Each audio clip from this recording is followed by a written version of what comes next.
Hello YouTube and Facebook and everybody else who might be watching this. I'm in my downstairs basement. I've been asked a question about a cold start video for a Weedhopper and basically how the carburetor works and that sort of thing. I had a hard time years ago with understanding how a carburetor works. Well, you can't take one apart while it's working, but you can't take a toilet apart while it's working. And they're the same thing. Alright, I'll show you. You've got your fuel line in.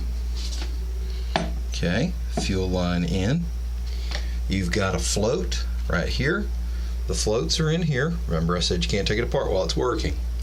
You have a float bowl full of water. This is clean, don't worry, it's from the tap. You can drink this, don't, but you can, won't hurt you. This is the float bowl on a carburetor.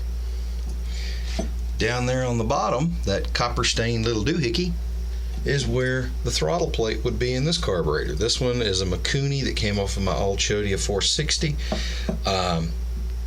It's not in there. I don't know where it is, sorry. I'll give you a demonstration as to how this thing works. Alright, I said this is your fuel line in. Okay, your fuel line in comes down through this valve here and up and out here. When the toilet is full of water, it doesn't do anything. Just like when the carburetor is full of fuel, it doesn't do anything. But if you reach in here and open this valve, and normally you would do this with the lever here, but we're going to demonstrate a carburetor with an engine at idle. If you open it just a little bit, that noise you hear is water going into the venturi of the carburetor. So that thing, if it gets low enough, that float will drop and water will start to come out. There you go. That's it coming out, and it's filling up the bowl again. The same thing that happens with a carburetor. When you're squeezing a primer bulb, you're going to hear me talk about squeezing the primer bulb until it stops or until it gets difficult to squeeze. Reason that is once this thing gets up to level, or the carburetor gets up to level, there's a valve in here that closes. I could take this off, but then water would shoot everywhere and the wife would be really mad, so I'm not going to do that. Hear it stop? Okay. So that's basically how that works. The carburetor does the same thing. A couple problems you're going to run into, though, with a carburetor and with a toilet. If the float ever gets full of water or gasoline, then the float will sink. And it'll run and run and run and run, and it'll keep running until it starts coming out of the vent right there.